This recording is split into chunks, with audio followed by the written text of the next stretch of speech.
অধ্যায় চতুর্থ অধ্যায়ের গল্পটা খুব সুন্দর আছে। ভরত মুনি নামে একটা সাধু ছিলেন। উনি কাশীতে থাকতেন।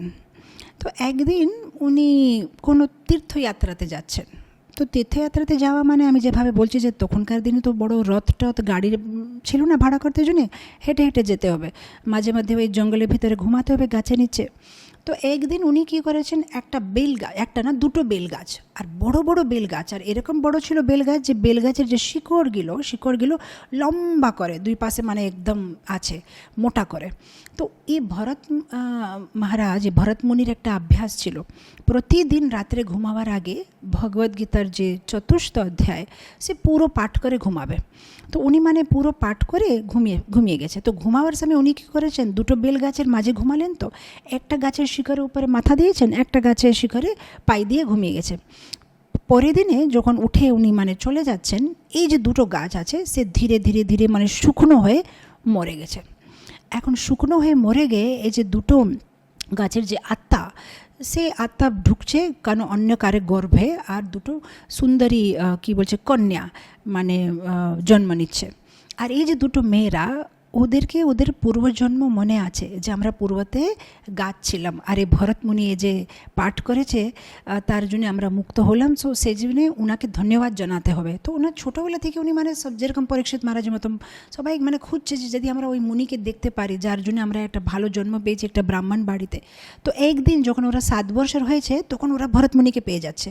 তখন সাথে সাথে দুটো কন্যা গিয়ে ভরত মুনির পায়ে ধরে যে অনেক অনেক ধন্যবাদ, আপনার জন্য আমরা মুক্ত হয়েছি। তখন ভরত মুনি বলছে আমি বুঝতে পারলাম না আমি কি করেছি। তখন এরা বলছে যে দেখেন মহারাজ, পূর্বতে আমরা ছিলেন অপ্সরা, আর আমরা ইন্দ্রর দরবারে সেবা করতাম। একবার ইন্দ্র আমাদেরকে বলেছে গোদাবরী তটে একটা সাধু আছে, অনেক কঠিন তপস্যা করছে, আমি চাই যেন তোমরা দুইজন যাও আর ওকে ডিস্টার্ব করো। তো আমরা গিয়ে ওই সাধুকে ডিস্টার্ব করলাম, কিন্তু সাধুর তপস্যা তো ভঙ্গ হয় না। সাধু আমাদের উপর বরং রেগে গেছে, একটু জল নিয়ে আমাদের উপরে ছিটে বলেছে যে তোমরা আমাকে মানে আমার তপস্যাটা ভঙ্গ করতে চেষ্টা করছো, এইসব কাপড় টাপড় বার করে আমাকে মানে ডিস্টার্ব করতে চেষ্টা করছো, যাও তোমরা দুইজন গাছ হয়ে যাও, তোমাদের কাপড় পরতেই দরকার নেই।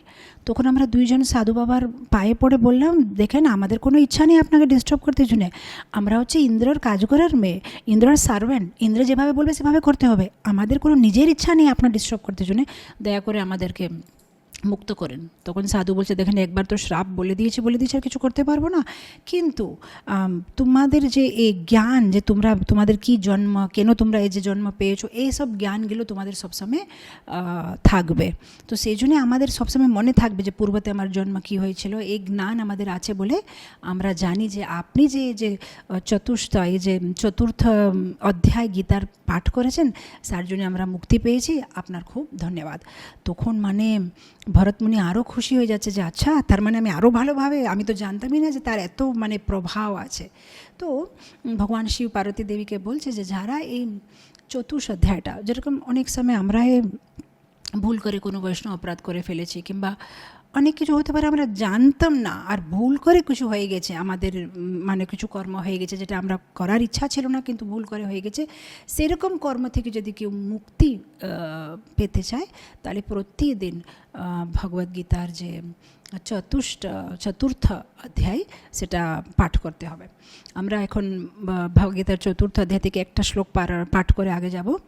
জন্ম কর্ম চ মে দিব্যম एवं यो वेति तत्त्वतः त्यक्त्वा देहं पुनर्जन्म नैति मामेति सोऽर्जुनम्।